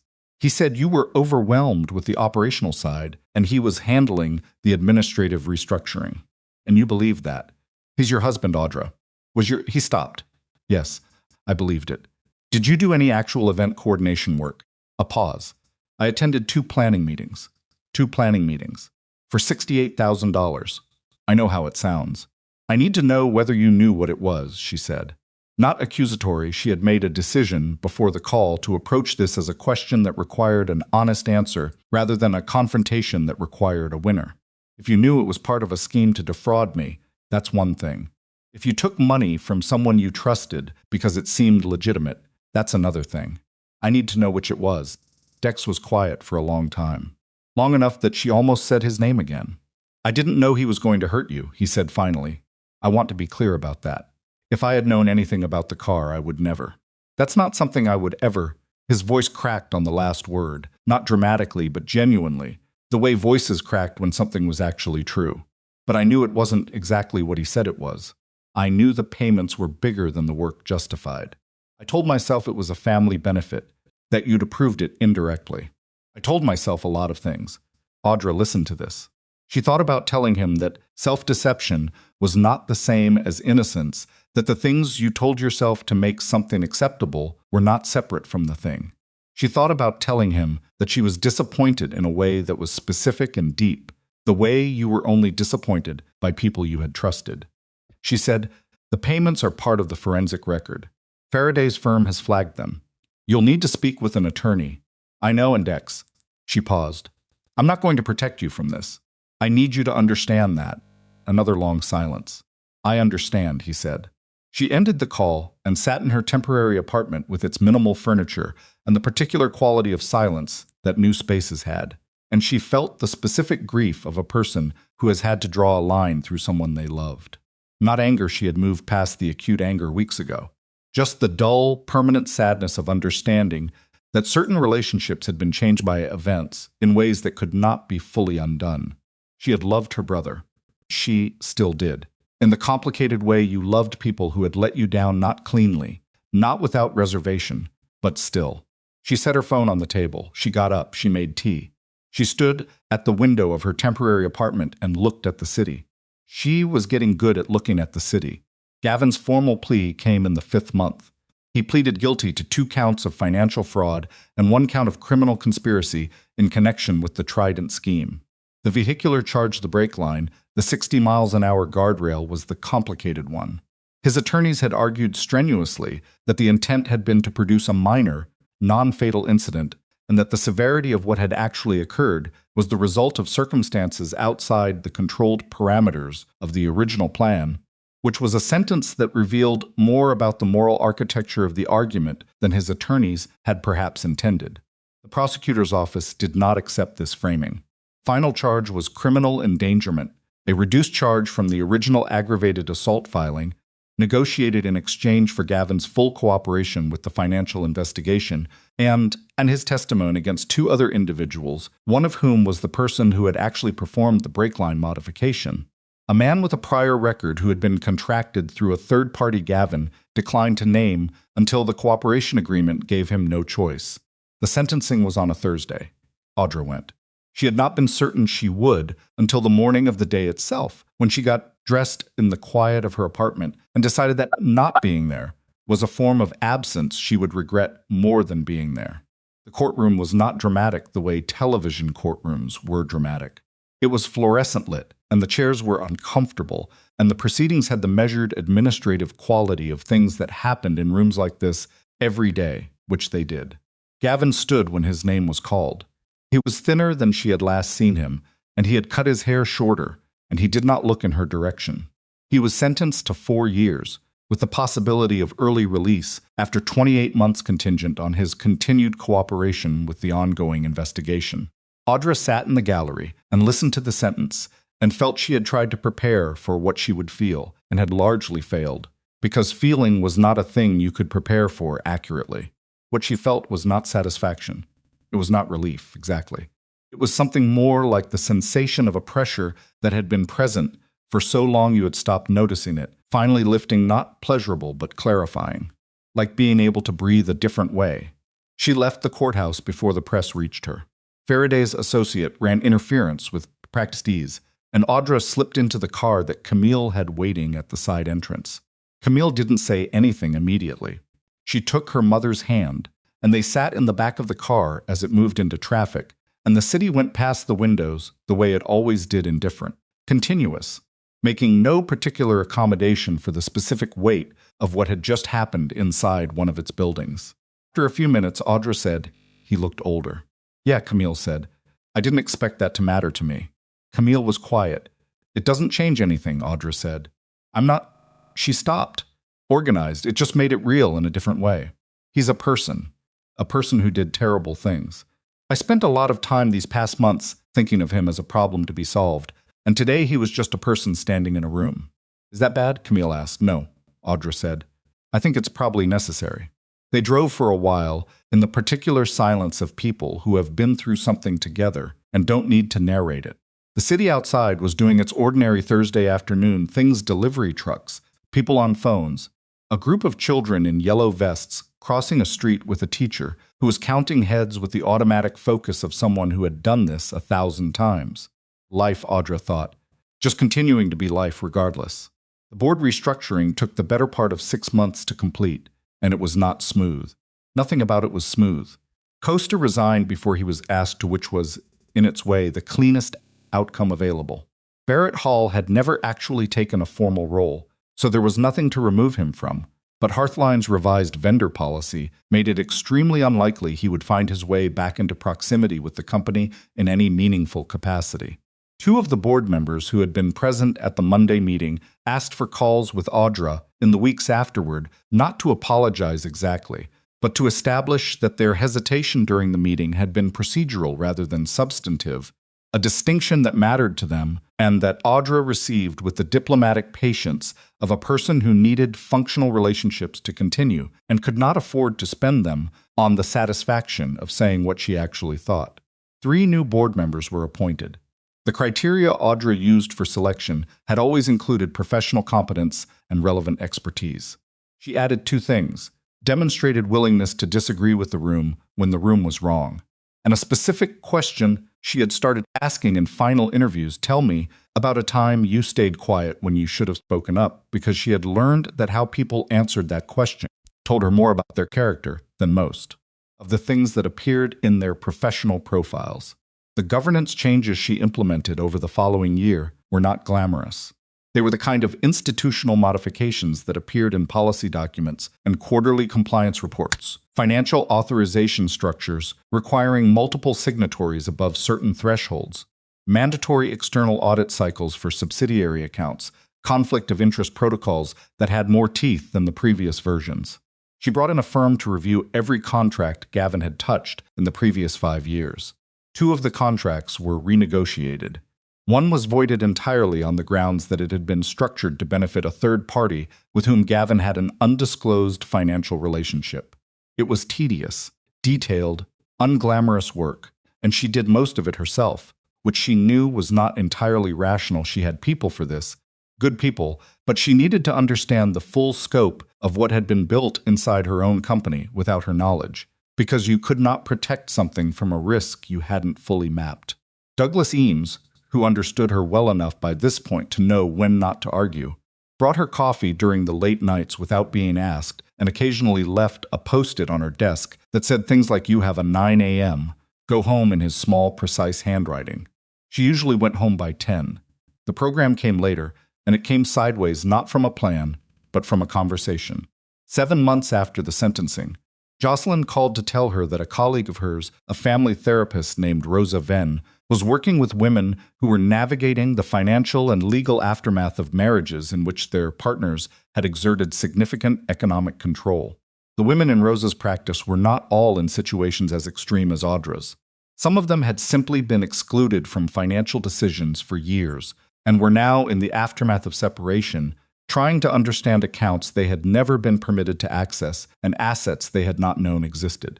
Some of them were dealing with debt that had been accumulated in their names without their knowledge. Some of them were trying to understand legal documents they had signed without fully understanding what they were signing. Rosa was a good therapist and a limited financial expert, and she was looking for resources she could connect her clients to. Audra agreed to speak with Rosa. They met for coffee, and the conversation lasted 3 hours, which neither of them had planned. By the end of it, Audra had agreed to do 3 things: connect Rosa's clients to Nayan's firm for pro bono financial consultations, make Faraday's associate available for initial legal assessments, and the part she had not anticipated, agreeing to speak to a group of Rosa's clients directly. Not as a formal presentation, just as a person who had been in a version of what they were in and had found a way through it. She almost canceled the day before. She had no idea what she was going to say, which was not a condition she was comfortable operating in. She was a person who prepared, who knew what she was walking into. She called Jocelyn and said she wasn't sure she had anything useful to offer. Jocelyn said, "You survived someone trying to erase you, and then you took him to court and got your company back, and restructured the entire governance system so it couldn't happen again. I think you have something to offer. That makes it sound cleaner than it was. Then tell them how messy it actually was. That's the useful part." She went. There were 14 women in the room. Rosa had arranged a community space above a library branch, folding chairs in a rough circle, bad lighting, and decent coffee. The women ranged in age from their late 30s to their mid-70s. They had different backgrounds, different specifics, different versions of the thing they were all carrying. What they shared was a particular quality she recognized from the inside, the specific exhaustion of someone who has spent a long time believing a version of their life that has turned out to be constructed by someone else. She had not prepared remarks. She just talked. She told them about the hospital room and the phone, and the moment she understood that the person she had trusted most was not there to help her but to replace her. She told them about the decision to pretend, not because it was brave, but because in that moment it was the only thing she could control, and having one thing to control was enough to start with. She told them about Camille, and about Jocelyn, and about Nayan, and how the thing that had actually saved her was not her own intelligence or her own resources, but the fact that she had people she trusted and had trusted enough to call them when she needed to. She told them the parts she was not proud of, the months before the accident, when she had noticed things that didn't quite add up and had found explanations for them rather than questions. The way love, or the habit of love, could make you protect someone from your own suspicion. The specific way that trusting someone could become a kind of willful blindness if you weren't careful about the difference. I'm not here to tell you what to do, she said toward the end. I don't know your situations. I know mine, and mine is not a blueprint for anyone else's because they're all different. But I will tell you this. She looked around the circle at faces that were tired and careful, and in some of them, the specific bright-eyed alertness of people who are recognizing something they've been trying to name. The moment I stopped pretending that I was fine, stopped performing recovery I didn't feel, stopped accommodating the version of events that someone else needed me to accept, that was the moment things started to actually move. Not easily, but they moved. She paused. That's the only thing I know for certain that translates. You have to stop making room for the lie before you can start building anything that's true. The room was quiet after she said this. Then a woman in her 50s, sitting directly across from her, nodded not emphatically, not with the performed resonance of someone performing being moved, but with the small, private nod of someone who has just heard a thing they already knew confirmed. That was enough. The program Audra built eventually, imperfectly, over the course of nearly 2 years was not an empire. She was clear about this with herself and with everyone involved.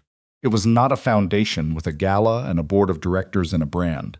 It was a network. Nayan's firm, 3 other financial attorneys who had agreed to participate, a family law practice, a therapist collective that Rosa had helped organize, and a case coordinator whose entire job was to help women understand what kind of help they needed and connect them to the right resource.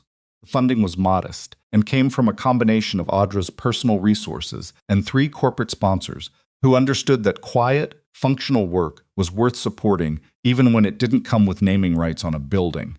She ran it the way she ran everything, with attention to the actual problem rather than the appearance of solving the actual problem, with a tolerance for the messy middle parts that didn't resolve cleanly, and with a total lack of patience for anything that prioritized the optics over the outcome. It was not the most significant thing she had built. Hearthline remained that, but it was the thing she had built from the specific material of her worst experience, which gave it a weight that the other things didn't have in quite the same way. The Hearthline community project a mixed-use development in a neighborhood that had been scheduled for a corporate teardown before Audra had redirected the project 18 months ago, a decision that had been controversial internally and that she had made with the particular stubbornness of someone who had recently been reminded of the cost of letting other people make the important decisions at its opening ceremony on a Saturday in October, 14 months after the sentencing. The weather was the specific kind of early autumn that felt like an apology for the summer clear and cool and lit with the horizontal gold light that arrived in October like it had been sent for the purpose. The development was not finished. There were still 2 phases of construction outstanding, but the community center was complete, and the first residents had moved into the mixed-income housing units, and there was a courtyard with actual trees that someone on the design team had insisted on, and that Audra had approved because she believed trees made people behave better, and there was some evidence this was not entirely wrong. She stood in the courtyard with Camille beside her, both of them holding coffee in paper cups because the catering hadn't set up yet, and they had arrived early, the way they always arrived at things early enough to see the shape of it, before other people arrived to fill it. Camille had joined Hearthline 6 months ago. Not in a role that had been created for her, she had applied for an existing position on the strategic development team, been assessed by 2 people who did not know whose daughter she was, and been offered the job on the basis of the interview. Audra had recused herself from the process entirely, which had been the right thing to do, and also quietly one of the harder professional decisions of the past 2 years, because she had wanted to know every detail of how it was going and had to actively refrain from asking. Camille was good at the work.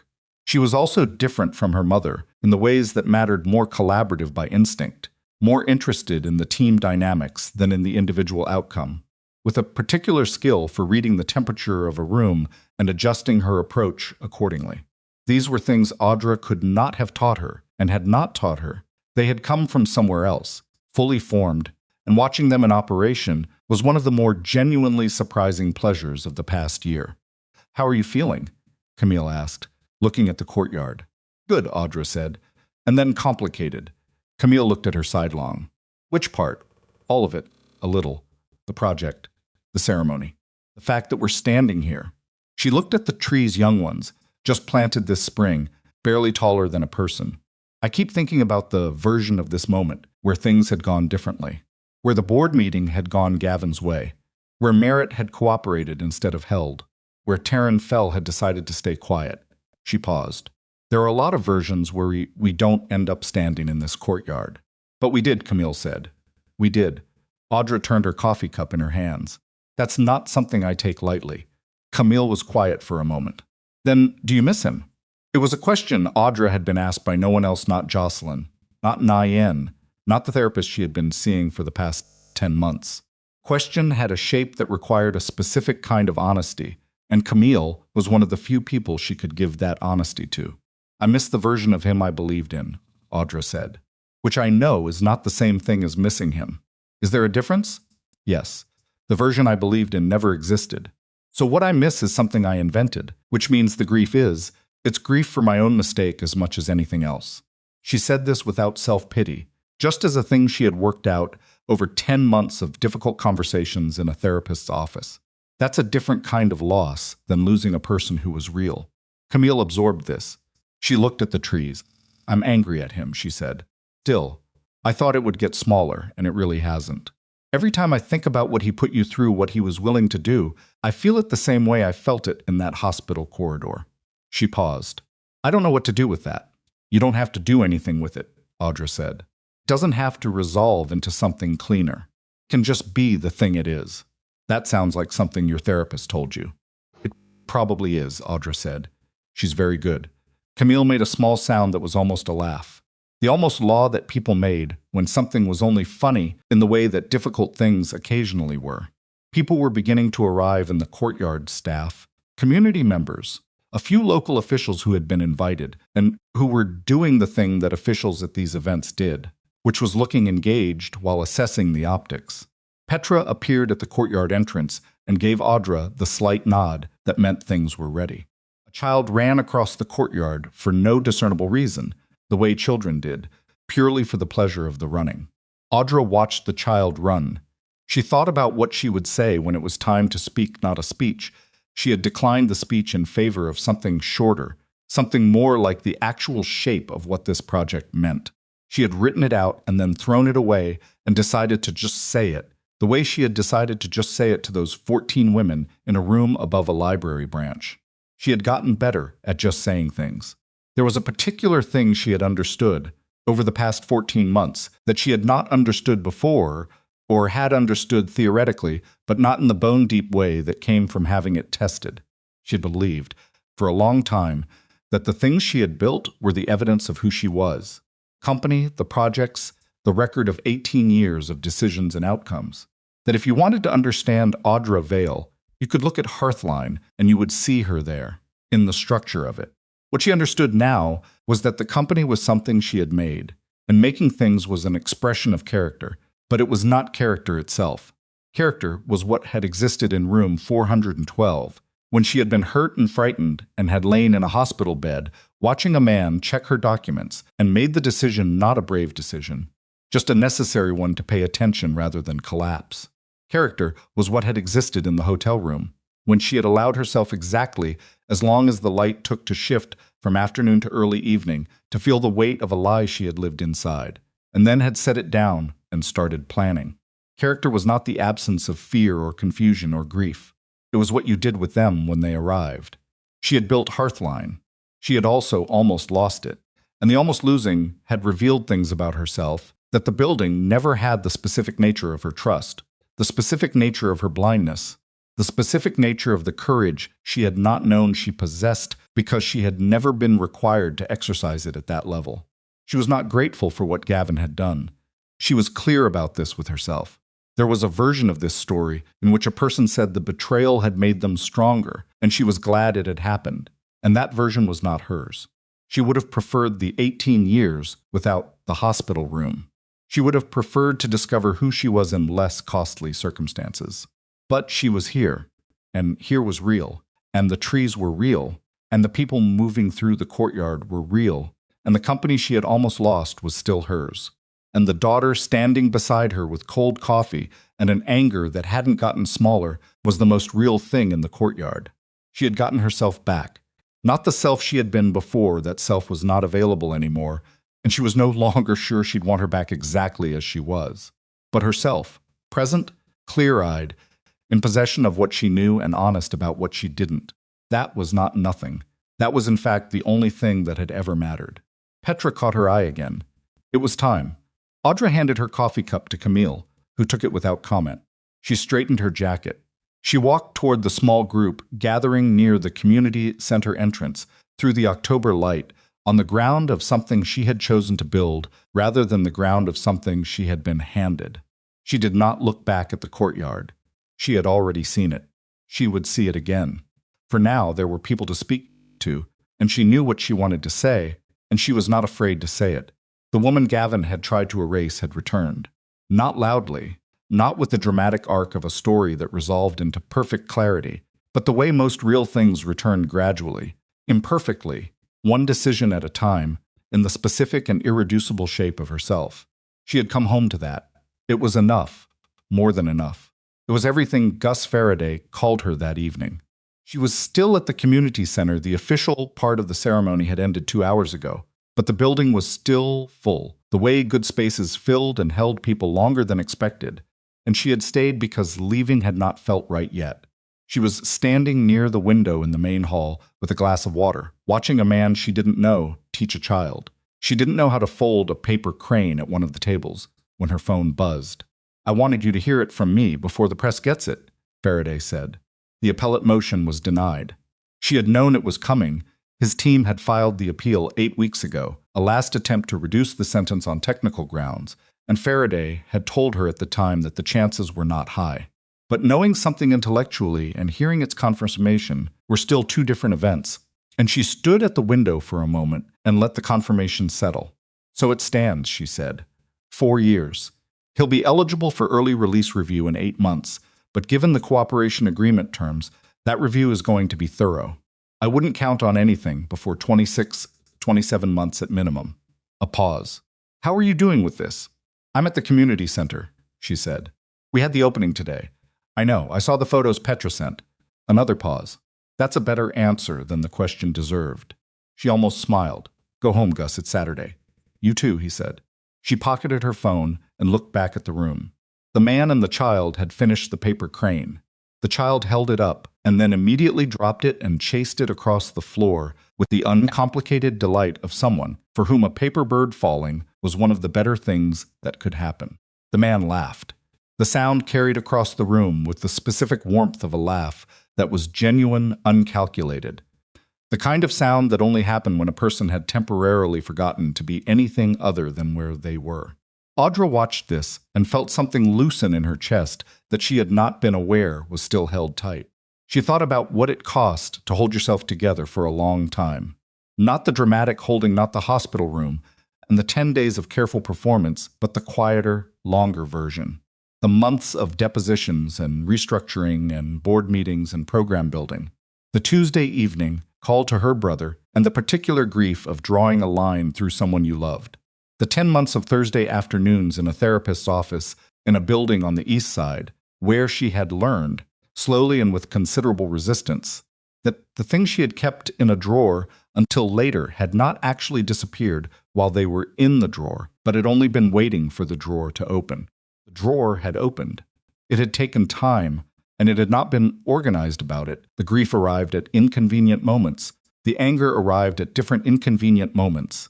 The specific complicated shame of having trusted someone who had been systematically deceiving her arrived most often late at night when she was tired, which was the worst possible time for it. Her therapist, a woman named Bia, who had the rare quality of being able to sit with a person in a difficult feeling, without trying to move them out of it faster than they were ready to move, had told her that shame was the most expensive emotion we carried because it convinced us that what happened to us was evidence of who we were. "It's not," Bia had said, with a directness that Audra had come to value above everything else in that room. "Someone deceiving you is evidence of who they are. The fact that you trusted them is evidence that you knew how to love someone. Those are different things." Audra had needed to hear this more than once before it had settled somewhere permanent. She was still working on it. She expected she would be for a while. Camille found her at the window 20 minutes later, coatless, because she had left it somewhere in the building and hadn't tracked it down yet. holding 2 pieces of cake on napkins with the slightly disheveled energy of someone who had been talking to a lot of people for several hours. "Caterer is trying to give you all the leftover cake," she said. "I've been running interference, but I think you're going to have to personally decline, or we're leaving with 17 portions. Tell them to leave it for the residents," Audra said. "Already told them that. They want to hear it from you." Camille handed her one of the cake portions. "Also, Merritt is looking for you. He's been here for an hour. I think he's trying to figure out how to leave without being rude, and he can't find the opening." "Where is he?" "Near the door, pretending to read the information panels about the construction phases." Audra took the cake and walked across the room to Edmund Merritt, who was indeed standing in front of a construction timeline display with the expression of a man performing interest in something he was not actually reading. He was 72 now and moved more carefully than he had a year ago, but he had come to the ceremony in a suit and tie on a Saturday, which told her everything she needed to know about what the occasion meant to him. He turned when he heard her approach and looked, briefly, relieved. "Good event," he said, which from Merritt was the equivalent of an extended standing ovation. "Thank you for being here. I wanted to be." He looked around the room at the people, the light, the child who was now attempting to fold a second paper crane with considerably less patience than the first. "I've been on a lot of boards over the years. I've seen companies go both ways, well and badly. I've seen founders lose their own companies through overconfidence, through inattention, through bad luck, through bad people." He looked at her. "What you did this past year was unusual." "Which part?" "All of it. But particularly the part where you didn't let it make you smaller." He said this without sentimentality, as a simple observation. "I've watched people go through what you went through and come out narrowed by it, harder in ways that reduced them. You didn't do that." Audra was quiet for a moment. "I'm sure I've become harder in some ways," she said honestly. "Harder in the spine," Merritt said. "Not in the eyes. There's a difference." He picked up his coat from the chair beside him. "I'm going to go before I say something that embarrasses us both. This was a good day." He nodded once the same brevity he had used in his brownstone study, the same quality of decision finalized. "Keep going." He left. She watched him cross the courtyard through the window, his careful, deliberate walk, until he reached the street and was gone. Keep going, she thought. That was the whole of it, wasn't it? Not a grand instruction, not a philosophical framework. Just that. Keep going. She drove home alone. Not to the temporary apartment she had moved 2 months ago, into a place that was permanent enough to call home, a floor through in a neighborhood she had always liked, with a study that had enough wall space for all her books, and a kitchen that faced east and caught the morning light in a way that made ordinary things feel worth getting up for. It was smaller than the house she had shared with Gavin. She had furnished it herself slowly, with things she had chosen rather than things they had chosen together, which was a process that had taken longer than it should have because she kept second-guessing her own preferences, kept wondering whether she actually liked a particular lamp or had just stopped noticing she didn't. Learning what you actually liked, after years of living inside a shared life, was stranger than she had expected. She had needed to relearn some basic things about herself, not dramatic things, just the small personal preferences that got averaged out in a long marriage. She liked quiet in the mornings.